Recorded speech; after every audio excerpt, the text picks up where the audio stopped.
Kenya, na pia tunaweza kuwa na mahali ambapo watu wanaweza kupata damu ili jambo hili lisiweze kukithiri zaidi. Kwa hivyo watu wa kaskazini mashariki tungependa kusema kama serikali tunawaangalia zaidi ili ugonjwa huu wote wa kalazaa uweze kuangaliwa zaidi. Tumeweza kutoa ile information ili Wakenya waweze kuelewa ni kile ambacho kinachoendelea. Pia kuna ugonjwa huu wa kipindupindu ambao pia umeweza kuadhiri Wakenya hususan hapa Nairobi, na tunasema kwamba watu 100 tangu tarehe 8 Aprili wameweza kuadhirika, na watu 6 wameweza kufa huku Nairobi, Migori na pia Kisumu.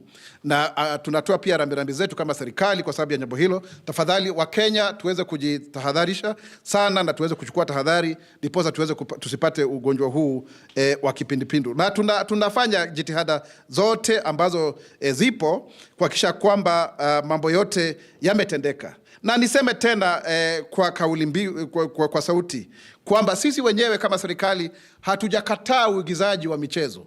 Kuna watu wenyewe wameandika vitabu ambavyo vinasisimua sana masuala ibuka ya kisiasa. Hilo sio jambo ambalo sisi wenyewe kama serikali ambalo tunaweza kusema kwamba tuna shida nalo. Lakini tukianza kuona kwamba wadadisi ama wadau ama watu ambao ni wanasiasa ambao wanaingia katika ulingo ule, tunaona hilo jambo sio zuri zaidi, na lazima tuseme kwa sauti kubwa kwamba tunaweza kulikemea. Na pia tungependa kuambia walimu wetu ambao bado wanashikilia zile certificates za kidato cha 4, tafadhali hiyo ni hatia, na haiwezekani kwamba wewe mwenyewe unachukua ile hatua ukifikiri utapata zile fedha. Hata ukikaa nazo miaka 10 hautofaidika. Kwa sababu yule ambaye amepata kukulipa sio yule mtoto, ni mzazi. Mzazi unaweza kusema kwamba mtalipishana kivipi, lakini mtoto yote ana haki yake ya kupata cheti chake ili aweze kusonga mbele katika masomo yake. Na pia tutoe pia mwito kwa Wakenya wote waweze kushirika katika ile public participation ambayo tunafanya sasa hivi ya ule mfumo mpya wa NFM, new funding model, wa kuweza kufadhili ama kuweza kulipia karo wanafunzi wetu katika vyuo vikuu, ili kulingana na mujibu wa amri ya kotini, ili tuweze kuhakikisha kwamba tunasikizana, sio eti kila wakati tunakwenda kule kotini. Na pia pale tuseme kwamba tuna mswada mpya unaitwa Public Participation Bill ambao umetoka katika mwanasheria mkuu wa serikali Dr. Oduor, ambao pia tunafaa wa Kenya tuweze kupata vizuri. Unaweza ukishatolewa na baraza la mawaziri, tumeweza kulizungumzia wiki iliyopita, ili tuweze kuhakikisha kwamba sio kila wakati tunakimbia kule kotini, tuweze tuelewana vizuri. Kwa hivyo kuna huo mswada wa public participation ambao tungependa kwamba Wakenya waweze kufanya vizuri.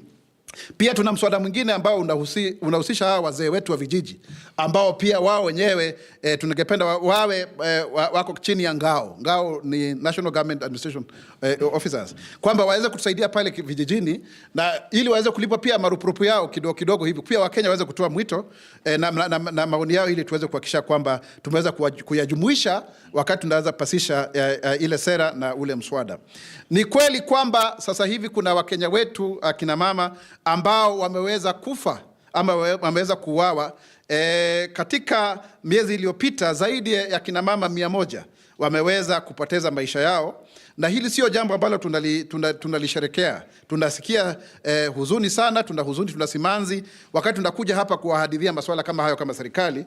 Na kwa hivyo wenzetu lile jopo kazi ambalo liliweza kutengenezwa na kuanzishwa Januari mwaka huu, limeweza kusonga mbele sana, hususan kuangalia sheria ambazo zinahusika ili tuweze kuhakikisha kwamba tumeweza kuwakamata wale ambao wanahusika, lakini pia tuwe na sera za kudumu ambazo zitaweza kuhakikisha kwamba mambo kama haya ama majanga kama haya hayawezi kuendelea. Kwa hivyo ni kutoa kauli mbiu kusema kwamba sisi kama serikali tunatoa rambirambi zetu kwa wale kina mama ambao wameweza kufa, ambao wameweza kuuawa kwa njia ya kinyama, ambayo sio haki, kwamba jambo hili limeweza kutendeka kwa mambo kama hayo. Mambo mengi tu ambayo yameweza kuibuka ambayo tutaendelea kuyaangazia, lakini serikali iko kidete, iko imara kuhakikisha kwamba tunaweza kufikia malengo yetu ya ruwaza mwaka 2023 na hususan katika ile manifesto yetu ya The Better Plan ambayo tunaendelea kuangazia zaidi. Ni vizuri kusema kwamba hivi karibuni tutakuwa tukipatiana nyumba 1088 hapa Nairobi. Mwaka huu, mwezi huu kabla hujakwisha, tutakuwa tukifanya jambo hilo kuonyesha kwamba tuna uhakika wa yale maneno ambayo sisi wenyewe tunayasema, na hususan hata wale ambao wanasema kuhusu mbolea, fertilizer ukipenda, kulikuwa na tetesi kwamba hazitoshi, lakini tunaendelea kufanya kazi. Tayari tumeshapatiana magunia 1,000,000, magunia mengine 1.5 yako katika njiani, kuhakikisha kwamba kila Mkenya mkulima ameweza kufaidika kutokana na swala hilo. Kuna wengine walikuwa wanasema kwamba ile fertilizer ya kutoka Urusi pengine ilikwenda kuuzwa. La hasha. Kile ambacho tumeweza kufanya sisi kama serikali ni kuweza kuijumuisha ili iweze kuiana na zile fertilizer nyingine, mbolea, na zikaweza kugawanywa kwa Wakenya. Kwa hivyo hakuna mahali ambapo mtu anafaa kusema kwamba ati ile mbolea sijui ilikwenda ikauzwa na kadhalika. Nafikiri wapinzani wetu hawachoki. Wanakaa kila siku wakitengeneza propaganda ili kuharibia sifa nchi hii yetu ya Kenya. Na ningependa kuwarai vyombo vyetu vya habari, kwa sababu kuna vyombo vingine vya habari ukiviangalia zaidi magazetini, kila kukicha wanakuwa na zile headlines ambazo ni za kupiga serikali. Lakini niulize, unapopiga serikali wewe mwenyewe unaiharibia Kenya nchi sifa, na basi wawekezaji watakuja kufanya kazi. Lazima tuangalie ili Wakenya waweze kupata faida ya vile ambavyo tunajaribu kuinua uchumi wetu, kuhakikisha kwamba mambo yamekwenda salama, kuhakikisha kwamba kuna mandhari nzuri ya uwekezaji na ufanyabiashara. Nafikiri hilo ni jambo ambalo ningependa kusisitizia sana, kwa sababu lazima sisi wenyewe tuwe watu ambao ni wa taifa, tuwe watu ambao ni wazalendo, tuwe watu ambao wanaenzi sana kile ambacho sisi wenyewe tunajivunia kama Wakenya. Lakini sio eti kuangalia kwamba kwa sababu ya mirengo ya kisiasa, kwa sababu ya simtofahamu ambazo zipo katikati mwetu, tunaweza kuharibia sifa nchi yetu ili tuonekane kama pengine tuko katika upande fulani. Kenya itainuka, Kenya itasimama, Kenya itanawiri kwa umoja na uzalendo. Mimi ni Mkenya mzalendo. Je, wewe? Mimi ni Mkenya mzalendo daima. Ladies and gentlemen, we are here to address various issues that affect the government. And from the outset, we want to say that we are very committed to ensuring the safety of our children in society. And we do not want the issue of education to be politicized by political actors such as the former UDA Secretary General to settle political scores on account of saying that he's a thespian, is a playwright of many years. No, that is not acceptable. We know very well if it would have been any other person, that would not have been in question. But the person involved in this whole issue has had a fallout with the current administration. At some point, he was a senior official, attending even cabinet, and he has used this opportunity to fight back the government, using our children, and of course as a front. And that is playing drama, using drama to play drama. I mean, how do you do that? How do you front children and then claim that they are the ones who, are being attacked? It is regrettable, of course, that our police used tear gas against the journalists and also the children. That is regrettable. And as a government, we would want to say that is not acceptable, and action shall be taken accordingly. However, it is important to set the record straight. That matter has been highly politicized, and of course every other Tom, Dick and Harry, they have jumped in to mince political mileage out of it. It's unfortunate, and we will not tolerate as a government going forward such behavior. The rules must be followed. Teachers must ensure that they have the right people who train their children in terms of competition, so that there is also fairness, and so that then we also do not end up using our children as a shield, or also as an opportunity to express ourselves politically for the sake of it. Let me now turn to the issue of finance bill and taxation. Contrary to misinformation circulating online, the 2025-2026 budget process is still underway. No finance bill 2025 has been proposed, drafted or tabled in Parliament. As per established timelines, revenue-raising measures such as a finance bill only follow the release of the draft budget after April 30th. Kenyans will be fully engaged through public participation once the finance bill is officially submitted to Parliament.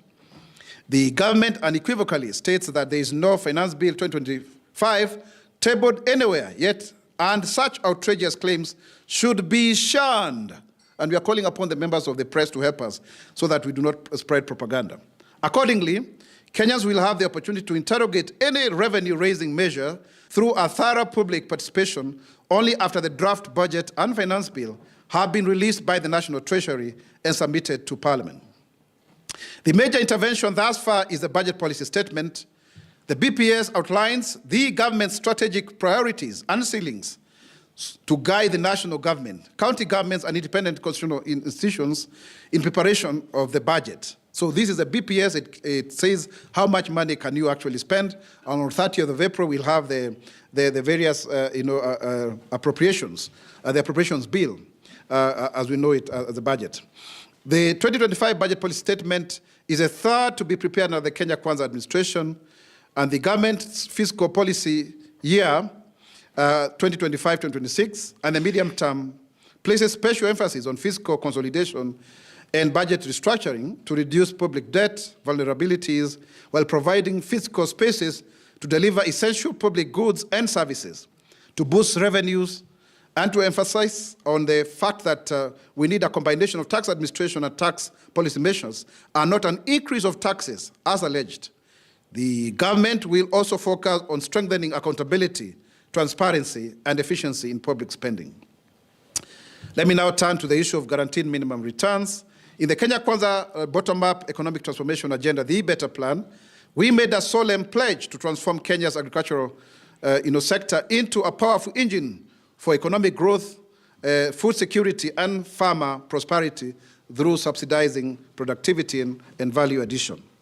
As we promised, the government is implementing the guaranteed minimum returns to assure farmers of predictable incomes. This has significantly stabilized farmer earnings and reduced the vulnerability to market volatility, hence a true realization of our campaign slogan of Pesa Mfukoni. These tangible outcomes are as a result of prioritizing production instead of subsidizing consumption. For example, macadamia now is going for 100 shillings per kilo, making Kenya the leading global producer. And this is something we should be proud of, thanks to proper scheduling and a shift to production subsidies. Coffee, through the Coffee Cherry Fund and other policy measures, coffee farmers now earn an average of Kenya shillings 130 per kilo, up from Kenya shillings 50, with payouts sent directly via M-Pesa. On milk, the farm gate price for milk was raised from Kenya shillings 37 to 50 per litre, boosting dairy farmers' income significantly. When it comes to sugarcane, farmer earnings have actually risen from 4,500 to Kenya shillings 5,300 per metric ton, which is an increase of a whole 800 shillings, with some of the farmers actually receiving bonuses for the first time in a long time due to improved support for farmer production, including debt cancellation. When it comes to Miraa farmers have seen increase of all the three types of Miraas, grade 1 from 700 to 1,300, grade 2 from 350 to 700, and Alil grade from 500 to 1,000. On tea, the government has promoted local value addition to tea, enabling the export of processed tea and increasing returns to farmers. On avocado, Kenya becomes Africa's top exporter and producer of avocado, reflecting successful policy support and market access. And we are calling upon farmers to continuously take an opportunity to grow avocado because it is very, very important. The same case with leather. There is a renewed focus on tanneries, like the one in Narok, which we visited the other day with my office. And the leather sector is expanding, creating value addition opportunities, and strengthening local production. And in fact, we even bought shoes that are now locally produced. And we are very happy that they are actually of very high quality, especially the school-going shoes are very, very nice. And the various kinds of leather, including even from crocodile and other kind of skins. When it comes to Taifa Care, Last year, the government introduced SHA, Social Health Authority, now known as Taifa Care, which of course we are very happy to have Dr. Mercy Mwangangi as the new CEO. And this is according to our promise of universal health coverage for all Kenya. This initiative is aligned with the Kenya's commitment to the UHC as and of course under Vision 2030, but also within the fourth medium-term plan, MTP4. And of course, it marks a transformative shift from curative, out-of-pocket healthcare to a publicly funded, solidarity-based model. And it is important to say that it is contributory also to 300 shillings every one of us and above. And so it's important for many of us to pay so that then more people can benefit. Taifa Care guarantees healthcare access for all Kenyans, regardless of income level or employment status. Every citizen is expected to register under the new program to benefit from its wide-reaching health services. Taifa Care covers outpatient and inpatient services, maternal and child health, emergency care, mental health services, very important because there are very many cases of mental health nowadays, and chronic and critical illnesses, such as cancer, diabetes, and hypertension. It aims at reducing out-of-pocket expenses that have often led to poverty due to high medical bills. Further, the national government and the Council of Governors had a bilateral health summit to review the progress of Taifa Care, 140 days since we commenced the rollout of the program on 1st of October 2024 to ensure seamless implementation. Over 19.7 million Kenyans are now registered under Taifa Care, up from 8 million under the defunct NHIF, translating to 146% increase. And with this also, over 8.5 million Kenyans have visited for various hospitals for checkups. Out of these, 331,265 Kenyans were referred for diabetes treatment and 711,172 referred for hypertension checkups. Recently, in a hospital, a single mother, Amina, held her son's hand tightly as she underwent cancer treatment, her heart heavily with worry, not just for his health, but also for the mounting bills. Then came the transformative news. The Social Health Authority has upgraded its system, ensuring hospital claims are processed by the 14th of each month, easing financial burdens for countless families. Alongside this, SHA has boosted ICU and HDU daily rates from the current 4,480 shillings to Kenya shillings 28,000 per bed night, and raised oncology coverage from the current 400,000 to 550,000 per patient, offering Amina and many other Aminas like her a lifeline. The government is in the process of rolling out daily payments through M-Pesa to ensure that Kenyans who cannot afford to pay lump sum amounts of money do so at their own convenience. The government urges those who have not registered to do so in order to enjoy the full benefits of Taifa Care. It is regrettable that we have a disease outbreak in northern Kenya called Kala-Azar. Kala-Azar, also called visceral leishmaniasis, is a life-threatening disease caused by a parasite transmitted through the bite of infected sandflies. It may affect many people in arid and semi-arid counties, including Turkana, West Pokot, Baringo, Isiolo, Wajir, Marsabit, and Garissa. In Wajir County, the Kenya government has swiftly responded to the recent Kala-Azar outbreak, which has affected over 600 people and claimed 33 lives since September 2024. We send our most sincere and heartfelt condolences to the departed. The Ministry of Health is closely working together with the Wajir County government and has deployed 3 mobile laboratories in Eldas and Wajir West, enabling rapid testing for those unable to reach hospitals.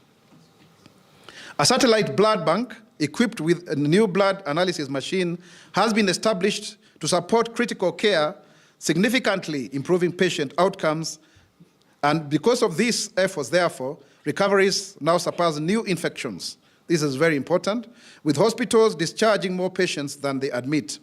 The government, through the Ministry of Health, continues to bolster resources and coordination to contain the spread, urging communities to seek early testing and treatment to prevent further loss. On cholera, the government acknowledges the recent rise in reported cases of cholera, a waterborne disease that poses a serious public health risk.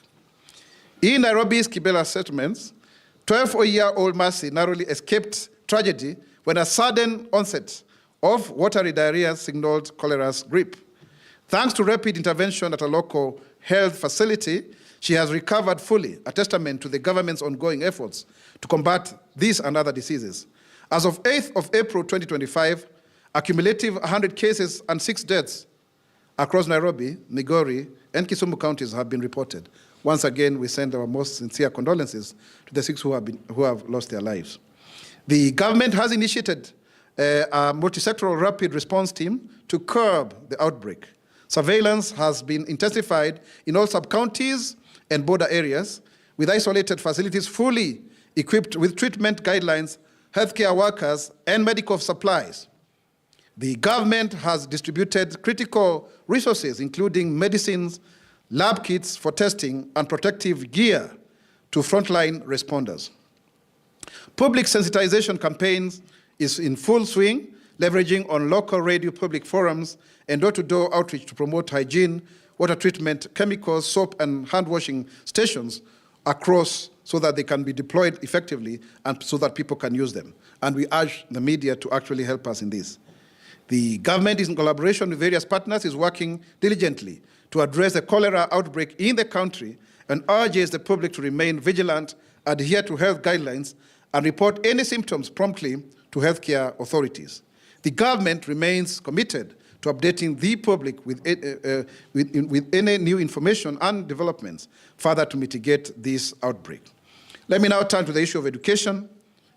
The government has taken note of recent developments in the education sector, particularly the regrettable incident involving Butere Girls High School students during the ongoing Kenya National Drama and Film Festival, the unlawful withholding of national examination certificates by certain school principals, and the progress on reforms of the university funding model. With regards to the Butere Girls High School play, Echoes of War, the government is fully seized of the matter and considers it serious enough to warrant a comprehensive review of the circumstances that led to the disruption.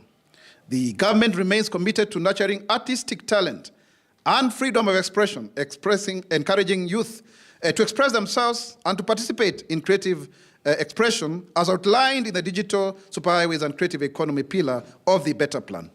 However, such creativity, especially in school environments, must be done within the parameters of clearly defined rules and regulations. The rules governing the Kenya National Drama and Film Festival unambiguously state that all performances must adhere to adjudicated scripts, and all training of students must be conducted strictly by registered teachers or accredited instructors affiliated to recognized education institutions, not like those ones who pontificated themselves on national television as if to gain political mileage. The introduction of unapproved individuals, including those outside the teaching profession, into school-based co-curricular activities constitutes a violation of both ministerial regulations and the TSC Code of Conduct. The conduct witnessed in the run-up to the planned performance was not only irregular, but posed a serious threat to the integrity of school-based co-curricular activities. The Ministry of Education has not taken any disciplinary action against the school's management, as the matter is still under active investigation, and appropriate action will follow based on the findings upon conclusion of internal disciplinary hearings. The government remains clear that Kenyan schools are not arenas for political experimentation, nor shall our children be used as pawns in political ideological contests. Schools are safe spaces for learning, creativity, and character development, not platforms for provocation. Moving forward, the Ministry of Education shall ensure full compliance with festival rules and shall conduct a thorough review of the regulations to forestall any repeat of such unfortunate occurrences. It doesn't matter what has happened in the past. Things must change going forward. On national examination certificates, the government is aware that despite repeated directives, some school heads continue to unlawfully withhold certificates for students over fees-related issues. This is not only illegal, but it is unacceptable. A national examination certificate is a property of the learner. Denying any student access to their academic credentials undermines the very foundation of our education system and compromises the right of the child. Because even if you hold on to it, how will it benefit you as a teacher? The government will thus not tolerate this continued defiance of its directive and impunity, and stern action will be taken against schools who continue to defy these instructions. So that is to all the teachers. All county directors of education are now directed to comply and to submit a list of all the people, the staff and the head teachers who are not adhering to this directive, and a report will be submitted to the Ministry of Education within 14 days to ensure that we have a proper status of uncollected certificates. And Kenyans should also be able to volunteer this information. Any principal found culpable will face disciplinary and legal consequences. The government has instructed all the officials of the ministry to take immediate and firm action against any individual who continues to defy this directive. Further, on the subject of higher education financing, popularly known as the NFM, the government affirms its commitment to reforming the university funding model in line with recent court rulings. Public participation is already being conducted across the country to ensure the revised model reflects these needs and aspirations of Kenyan families. A comprehensive report prepared over the last several months is already complete and will guide the next phase of engagement and implementation in order to deliver a university funding model that is transparent, fair, and sustainable. On femicide, we regret to announce that we have lost over 100 women in the last couple of months. In a quiet Nairobi suburb, 24-year-old Esther's life was tragically cut short last month. This is a clear case of femicide, and it really shows what we have been going through for the last 1 year or so. Her story is etched in the hearts of a grieving nation and fuels our country's resolve to end femicide and gender-based violence. The government unequivocally condemns these heinous acts and extends its deepest condolences to the families and loved ones of the departed, standing in solidarity during the times of immediate loss. Those found culpable will face the full force of the law. The Technical Working Group on GBV and Femicide was formed in January 2025 to develop a robust framework within 90 days to eradicate these crimes. The group is reviewing key laws, including Sexual Offences Act 2006, popularly known as the Jokindongo Bill, and the Protection Against Domestic Violence Act 2015, and has engaged over 30 organizations with public forums planned across all the 47 counties in 2 weeks to ensure every Kenyan voice is heard. Several multi-agency teams coordinated by State Department for Gender and Affirmative Action are responding swiftly to condemn femicide incidents, support affected families, and collaborate with security agencies to ensure swift arrests and prosecutions. The revised National Policy on Prevention and Response to GBV 2025 awaits Cabinet approval to bolster systemic responses. It's already been presented to the Cabinet Committee, waiting for the final approval. And Kenya has also signed the African Union's Convention on Elimination of Violence Against Women and Girls in February 2025, and are scoring our global commitment towards ending femicide and to build a nation where women and girls thrive without fear, backed by justice and compassion. The government remains firmly committed to transparency, accountability, and well-being of every Kenyan, from safeguarding our economy through sound fiscal policies, empowering our farmers, and ensuring accessible healthcare, to upholding the rule of law and protecting the dignity of the people of Kenya. As we move forward, we call upon all citizens to remain engaged, discerning, and united in collective pursuit for a just, prosperous, and resilient Kenya. Kenya itainuka, Kenya itasimama, Kenya itanawiri kwa umoja na uzalendo. Mimi ni Mkenya mzalendo. Je, wewe? Mimi ni Mkenya mzalendo daima. Thank you. There you have it, ladies and gentlemen, members of the Fourth Estate. As usual, this is what we are going to do. For those ones of you who have questions, najua mna maswali mengi sana, taiyo butere ni sawa mkianza kuuliza. So kindly, let's do as we usually do it. Let's have your name, the media house that you represent, and then your questions. Let's do the first three, I know, or four. I'll have somebody else work with the microphone to assist me. Who else? Do we have an extra microphone? I'll have Sang go around. Just remember what we've agreed. Your name, the media house you represent, and your question. Kindly, for now, let's keep one question per person. All right, we'll do the first four. Yes, good morning. I'm Jeremy Kijo from Ghetto Radio, and my question is, you said for the thing to do with the drama, it has to be done by a trained teacher recognized by the Teacher Service Commission. And now my question is, how many teachers does the government deploy in schools to train drama from and paid by the government?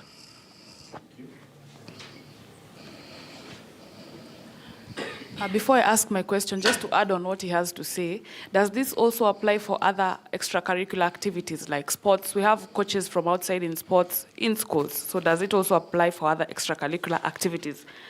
My question, my name is Winfrey Owino. I'm a reporter at KTN, and my question is on Taifa Care. You have made a very nice presentation, but that is just on paper. Stakeholders in the health sector say the issue is with the funding. And as we understand, SHA is divided into three, SHIF and the two others, the primary and the emergency. So for the primary and the emergency, we're supposed to be funded by the government. And from the stakeholders' point of view, they say the funding is way too little. And then when we also look at the SHIF, it's all about contributions. We have only 4 million Kenyans contributing out of the almost 20 million registered. So the main issue with SHA is the funding. So what is the government doing to ensure that it is well funded and to make sure this, the SHA is working effectively?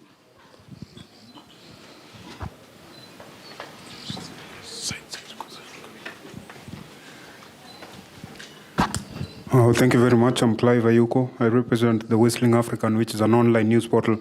And I have two questions. And question number one, you said in your presentation or in your statement, you talk about the tear gassing of the kids being regrettable and action will be taken. Now, from where I'm sitting, I'm thinking some of those officers may actually pass the buck, say it's inferred or deferred or their orders. So how far will you go up in terms of prosecution, and who are you likely targeting in this particular action which will be taken? And perhaps question number two, you started your statement in Kiswahili, which is a bit not normal, but it's a national language in the Constitution. Is it a question of strategic ambiguity? Are you trying to maybe muddle the waters? Thank you.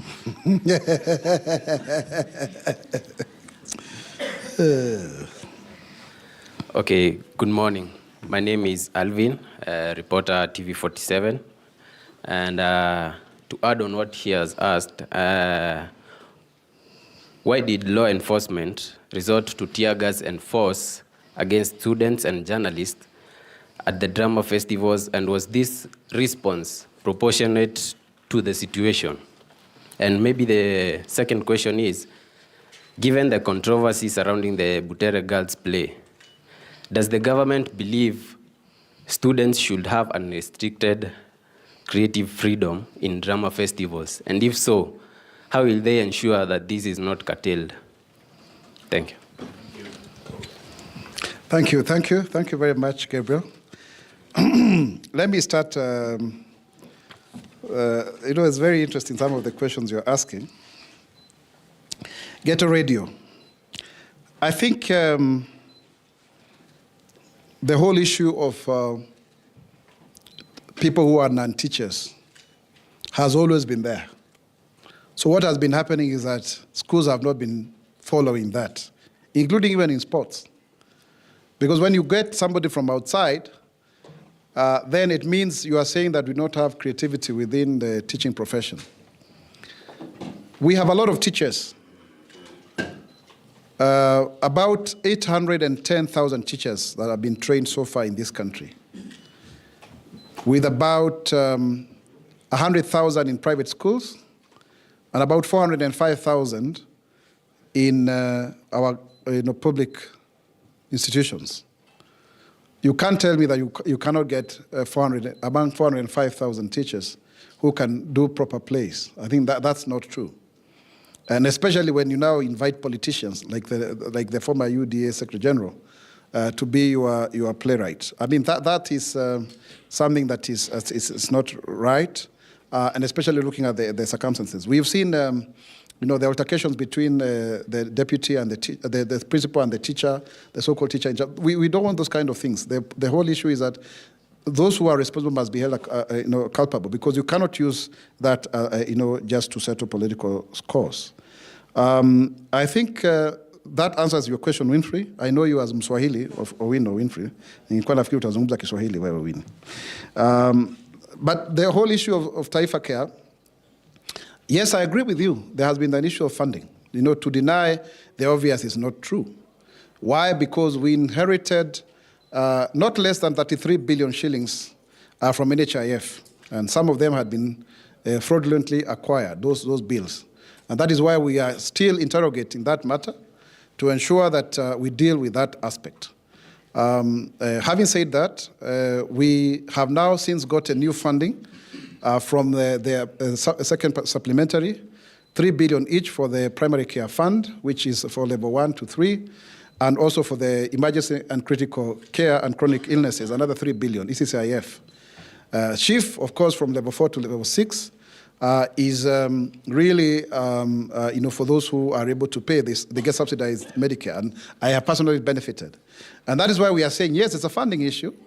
Every 14th of the month, we'll be clearing the arrears, but we are also encouraging the people who are paying to actually pay the 300, so that people are able to ensure that we get the value for money. And that's why we are saying, first, we are going to look at the means testing instrument to ensure that it is more attuned to the income variabilities within the society, but also that people can pay every day using M-Pesa. It's still in the works, and you'll agree with me that will help, because the more people pay, the more people benefit, because we don't get all of us sick at the same time. When you say it's on paper, I tend to disagree with you, Winnie, because if you have 8.5 million Kenyans going to visit various hospitals, they have been taken care of in one way or another. So if that was not the case, then it would not be as popular.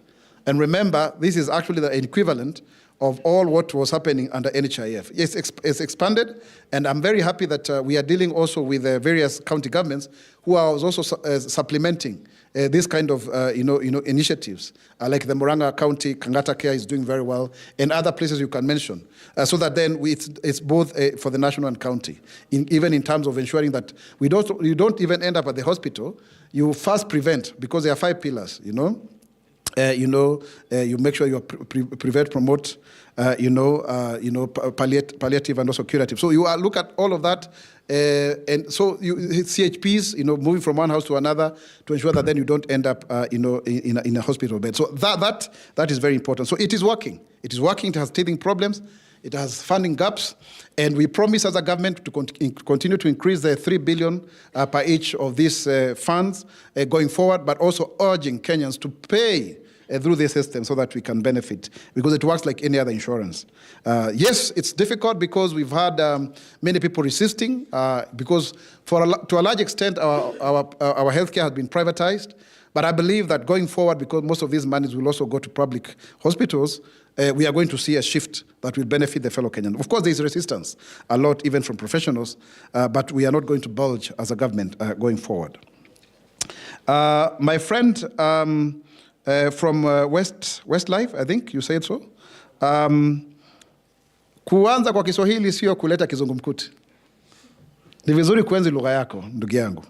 Kwa sababu tunataka kuhakikisha kwamba Wakenya wengi wanaelewa lugha hii na inawafikia kwa njia ya ufasaha zaidi kuliko hata Kiingereza. Kwa hivyo kusema kwamba kutumia Kiswahili kwa wakanganya wa Kenya, nafikiri hapo umekosea kidogo, hapo umenoa kidogo ndugu yangu. Now the issue of kids and tear gas, yes, we will go. It's not just the police themselves. If at all there were orders that were given, we would want to understand why anyone would give orders, to kids, really. But you see now, you can also imagine, we are in a drama festival. So some people are also dramatizing this so that they can milk maximum political capital out of it. Because why would you have children shouting, Ruto must go? I mean, who was inciting them? What was it all about? Then it becomes a political contestation. And especially when you have a former Secretary General of UDA being the playwright. I mean, let's not try to hide under children. This is politics. Politics 101. There's no question about it. And so therefore, we are not going to allow our institutions to be misused for political gains. I think, yes, Alvin from TV47, I agree with you on the issue of law enforcement. I think that force was not necessary, and that is why we actually regret what happened. And of course, action will be taken, going forward. Good. Any other questions? I think there was one there.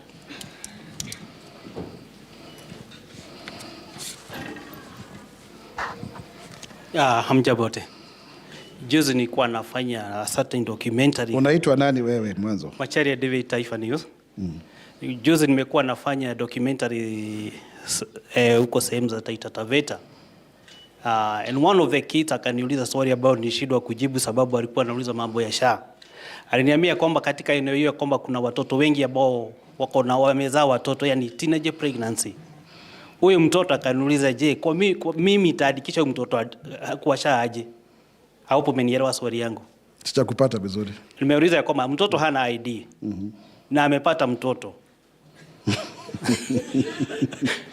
So nikashindwa kumjibu swali kwa sababu I was not on the government side, so I don't know how it is.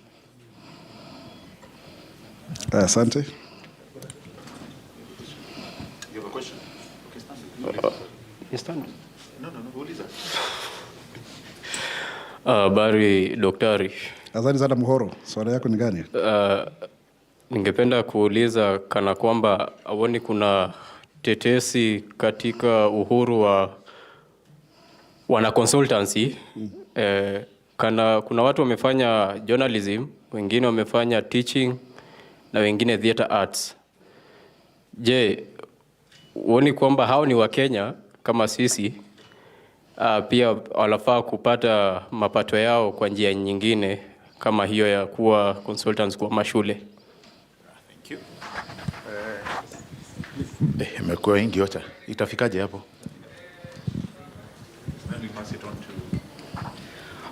Hujambo, msemaji wa serikali. Jina langu ni Alan Andiva. Nahudumia runinga ya Kapchin, ukipenda runinga Katoliki. Nina maswali mawili tu. Swali la kwanza, wakati mfumo mpya wa SHF umekuja kutoka NHF, taasisi za kidini ikiwemo kanisa Katoliki imekuwa inalia kwamba wanazidi kuzama kwa madeni, ya kwamba kwa mfano wanadai serikali shilingi bilioni 2.5 ya kwamba hawajalipwa. Na si tu kanisa Katoliki peke yake, makanisa dini zingine zote wanakaribia takriban bilioni 10. Swali langu ni je, serikali na mpango upi kufadhili hizi dini? Manake tunafahamu ya kwamba hizi dini zinasaidia karibia 50%. Kwa mfano kanisa Katoliki, taasisi tu za hospitali ni nyingi mno, hivi kwamba zikisimama hata siku moja taifa linaweza likatetemeka. Swali la pili, Russia ilipeana ufadhili wa mbolea na ikasema vizuri kwamba mbolea hii itakuwa bure bilashi. Yani bure kabisa. Kwa maana mimi naelewa kwamba kitu bure unapewa bure. Hivi umesema ya kwamba walichanganya kisha wakapeana, lakini hakuna mkulima yote ambaye anasema kwamba alipewa bure. Tunafahamu kwamba wakulima ndio watu maskini hapa kwa taifa letu la Kenya. Hakuna hata yule mama mboga ambaye alipewa mfuko moja bure. Maana mimi nafahamu kwamba kitu cha bure ni cha bure. Alafu kitu cha pili, walichanganya na gani na walielezea nani? Maana hivi taifa la Russia litauliza kwamba bwana Putin atauliza kwamba hivi akija akauliza kwamba nilipeana badala za bure, nataka nipeane zingine bure. Bali nataka tu Mkenya mmoja aseme nilipewa moja bure. Je, nani huyu ambaye atasema alipewa bure? Shukrani za dhati. Jina langu ni Alan Andiva. Asante sana. Andiva. Swali langu la mwisho is still on the Butere Girls play. What's your name? My name is Winfrey. Ni Owino bado umerudi eh? Nimerudi kwa mara ya mwisho sasa. Sawa. From reports we are receiving from the National Drama Festival, zinaonyesha kwamba kulikuwa na michezo zingine which had similar themes. And in some cases even far much, they were more serious than what Butere Girls had. Yes, please. And they were staged with no interruptions. So my question is, what is the problem with Butere Girls? Is it the playwright being a politician, or is it the play that comes out as someone using a play and art to to criticize the government. And another thing, how I've heard most of the government officials arguing that this is him trying to use children for political gain. So how will this play give him political mileage, as you have said? Thank you, Winnie. Thank you. We do the last one, I think. Madam. Na moja tu ni hilo tu, nashikilia uzi ule tu. Naitwa Millicent Kubai kutoka KBC Radio.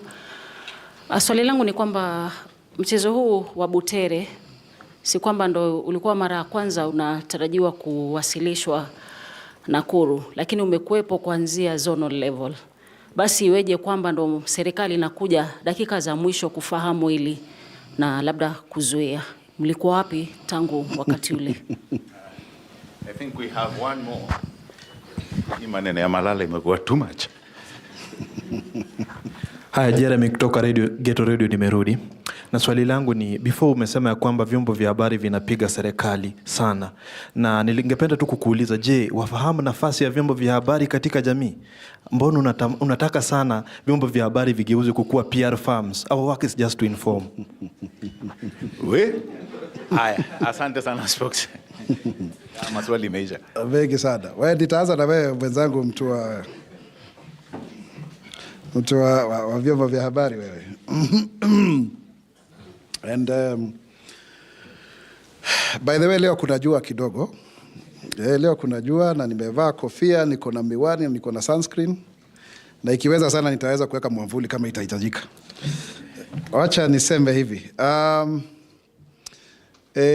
Sio vyombo vyote vya habari ambavyo vinapiga serikali, lakini kuna vyombo vingine ambavyo vimepita mipaka. Hawezi ukakuwa kila wakati headline yako kila wakati ni kupiga serikali. Una agenda. Una agenda. Kila asubuhi. Kwani serikali hakuna kitu ambacho inafanya kizuri?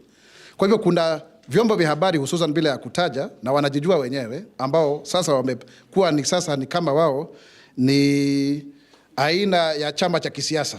Pengine wana ufuasi fulani, lakini tunafikiri tunasema hapo sio haki. Millicent Kubai, nafikiri utakubaliana na mimi kwamba ni vizuri kutumia Kiswahili kwa sababu wewe ni Mswahili mwema sana. Kila ambacho kilichotendeka kwamba mchezo huu wa kuigiza ulikuwa uko sawa mpaka kiasi chengine, lakini baadaye ukaweza kubadilishwa, ambayo hilo jambo lilifai kufanyika. Kwa hivyo ulibadilishwa, ukaweza kupita katika kiwango cha zonal na kuendelea, lakini ukabadilishwa kwa sababu yule ambaye ni mwandishi alikuwa na nia yake ya kisiasa. Hapo ndio kuna tofauti kidogo. Na wakati walipoambiwa kwamba waweze kuigiza vile ambavyo walivyokuwa wamefanya pale awali, ndio wakakwenda kotini kusema kwamba haki zao zimefanya nini? Zimeweza kukiukwa. Kwa hivyo unaona hapo, hiyo ndio siasa. Siasa ni kule kubadilisha ule uigizaji na yale maneno hususan ambayo yalikuwa yanaonekana kwamba yanakemea serikali kwa njia ambayo haifai, kwa sababu mwanasiasa amehusika pale. Nafikiri pia Winfrey umeweza kuuliza swala hilo na nafikiri nimeweza kukujibu kwamba let me answer you in English because you asked in English. Yes, there are other plays that may even be more lethal in terms of the way they prosecute their themes and what have you. But I think the whole issue here is the fact that yes, there was a political motive behind this whole charade. Why are we not talking about those other plays? It's because someone somewhere wanted to dramatize the politics behind his intentions. And I think he has succeeded, because we are discussing about him now. Sometimes in politics, because I'm one, sometimes that's all what that matters. But having said so, we will not allow that to continue going forward. And that's why we are calling him out. We are calling him out in terms of ensuring that he does not abuse that system. We know what he's up to and what he has been doing. I mean, like, it's obvious that he wanted people to talk about him. And that's what we are discussing here, many of the questions about him. Politicians are very good at that. So I think that's where the problem is. Now, coming to the issue of, I think it is Alan Andiva. You see, the whole issue, Unataka nikujibu kwa Kiswahili ama kwa Kiingereza? Aya, vile ambavyo umejibu kwa Kiswahili. Ndivyo kweli mnadai zaidi ya shilingi bilioni 2.5 katika masuala haya yote ya NHIF. Na nakwambia kwamba tuna madeni zaidi ya bilioni 33. Mengine tumelipa kidogo, lakini tuliweza kutoa sera kwamba wale ambao wana madeni chini ya shilingi milioni 10 ambao ndio wengi, tuweze kuwalipa waweze kuwa wako sawa, na hilo tunalitekeleza. Lakini kama wale ambao wako na pesa nyingi kama nyinyi, tunafanya ile mambo inaitwa audit, kuangalia kwamba yako sawa na tutaweza kuwalipa. Hilo nataka kukuhakikishia. Kwa hivyo sio vizuri kunaambia kwamba sasa mtaenda kusema kwamba hospitali zenu zifanye kazi. Ningependa muwe wazalendo, kwa sababu nyinyi ni Wakristo wenzangu, na dini inatuambia kwamba tumjali mwenzako, tumpende mwenzako kama vile ambavyo tunavyojipenda. Lakini serikali iko tayari kuweza kuhakikisha kwamba tunalipa hizi pesa. Ni nyingi sana. Ikumbuka kwamba tunalipa madeni ila hali watu wanatoa fedha ili wao wenyewe waweze kugharimiwa kimatibabu. Sasa tutalipa zile za kwanza ama ni hizi za hapa? Na ndo sasa tunahakikisha kwamba wale ambao wanadai kila tarehe 14 tunaweza kulipa madai ya mwezi uliopita, ndio tuweze kuwa na madeni mengi kama vile ambavyo tumekuwa nayo ya NHIF. Lakini nataka kuhakikishia kwamba hili ni jambo sugu zaidi kwa sababu linaathiri sana utendakazi, na tutaki pia kwamba mahospitali yaweze kunadiwa kwa sababu ya madeni. Tunahakikisha kwamba tutafanya hilo. Lakini pia mtuie radhi, mwe wavumilivu, kwa sababu jambo hilo lote sio la kirahisi vile ilivyo. Pia nafikiri Mwaura, you asked a very good question about consultants and other people. It's important to understand this. You are allowed to have a playwright who is not a teacher. That's okay, because you could as well take it from a book, right? The problem is directing, kule kuelekeza ule mchezo. So you cannot have the playwright who is also the director, and that's the case of the UDA, the former UDA Secretary General. He is a playwright, but he also wants to be the director. That's why he was, and they had incited children or these students that he has to have access to them. So you can see that is a conflict, and that is also how the play itself was actually changed and altered to attain certain political outcomes. So that is where the difference is. So yes, you can write a play that you never know who will also go to act. But then when you want to direct, then teachers must be the ones who should do so.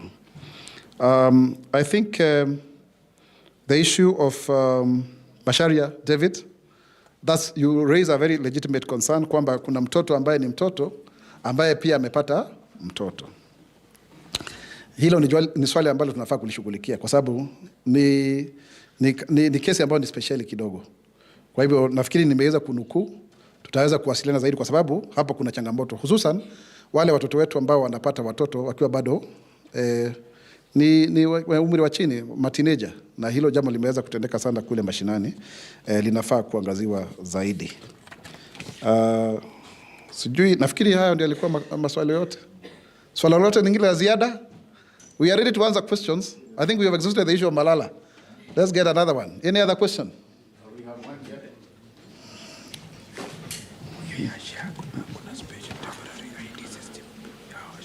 here. Good morning. My name is Koesh Ken, and I have some few questions. One is concerning. I don't come from any media house.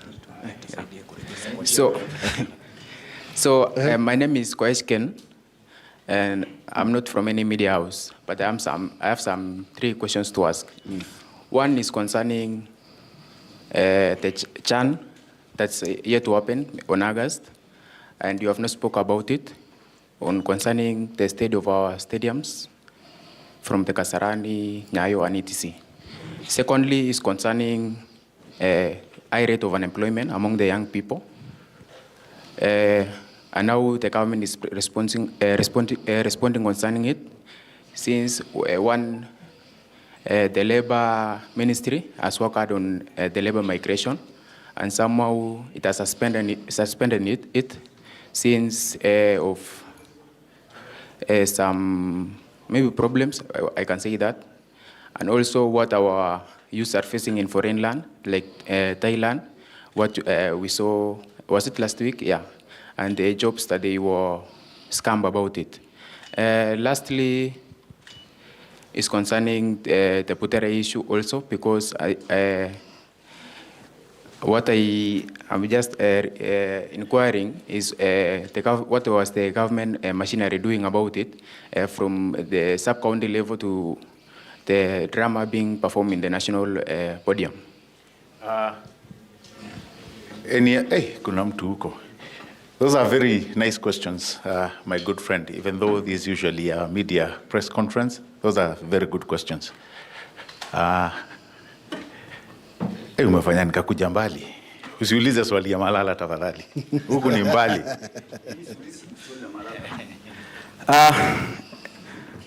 This is Arcadius from GMK News. I think it's not the first time to be in this press conference with Mr. Mwaura. Now, my question is, for how long will this government keep on complaining the inherited debts from the former government, yet you are collecting taxes more than the last government? Very well. Swali, hapa kuna swali ingine. Aban Shehemi from Horizon TV. Mine is across the borders, the role of Kenya in the Sudan issue, because people are dying and there's been some blame on the Kenyan government. Thank you so much. Spokes, I think we can take those questions. Thank you very much. This is the last set of questions. Thank you, Gabriel. Coach, I think it's you just witnessed last week the president visiting the Talanta Stadium, which has been able to employ over 3,000 young people, 3,300. So that is a very clear case of employment. And also we've had many other initiatives, like Jobs Abroad, as you have said it, the teachers that have been employed, over 76,000 teachers. We are soon going to employ police.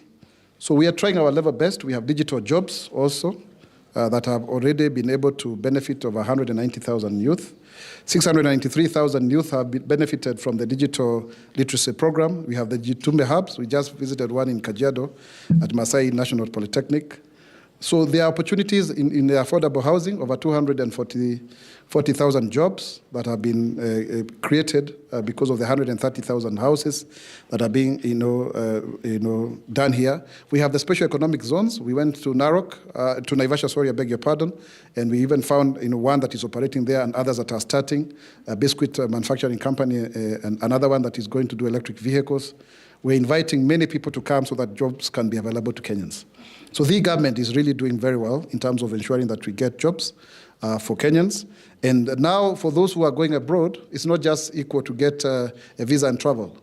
We have to get a letter showing clearly that you have employment. And we have been able to repatriate those that were in danger in Thailand. I personally got those calls for distress calls. And I was able to liaise with the PS, Rosalind Jogu, and we are very happy that they are back home. So Kenyans, be careful. Don't just say that you are going to work abroad. You have to be very, very, very clear that you have a letter of employment, an offer letter that is verifiable. And we are taking a minimum of 4 days to ensure that we verify whether that offer is actually valid and is genuine. But we want many Kenyans out there because we have been able to get over $4 billion, over 590 billion in the last 1 year. And that is helping so many families because remittances are directly to families, and that is what is sustaining many of our rural economies. And then the other issue that we have spoken about is the issue of GMK. Yes, we've collected a lot of money, but we're also paying debt a lot. If you look at our budget, we are paying debt over 1 trillion shillings out of the 4.2 trillion. So yes, we collect, yes, but we are also paying debt and also with the interest.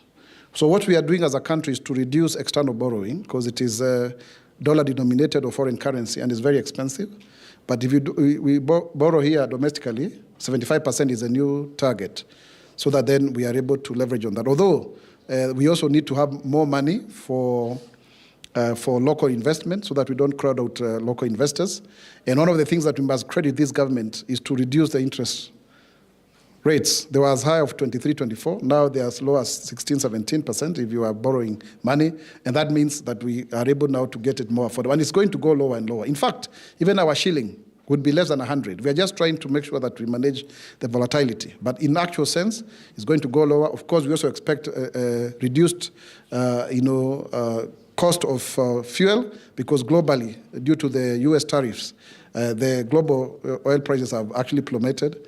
And so therefore, we of course, we are going to see this, reflecting on the pump very, very soon. And of course, encouraging also people to go green because we are the environmental capital of the world.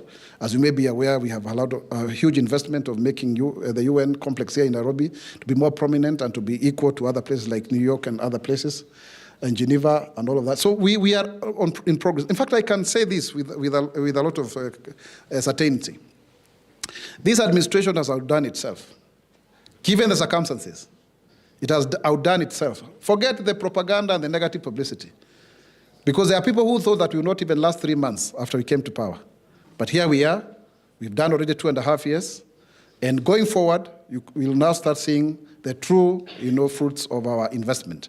We made painful and difficult decisions, but now we are starting to see the leverage of that. If you look at the corporates, many of them have been able to declare profitability, like KQ, 5.42 billion shillings in terms of profit after 11 years of loss beyond. And then you see the same case with Kenya Power. We see the same case with the banks, like cooperative banks. What does that tell you? That we are stable. We are stable and we are moving forward. But let's give credit where it is due. We may make a lot of, we may make our suggestions widely known, but by the end of the day, personally, where I stand as a government spokesperson, objectively, I believe that we have done extremely well. We can do better when we work collectively, when there is a collective sense of purpose going forward. Asanteni sana.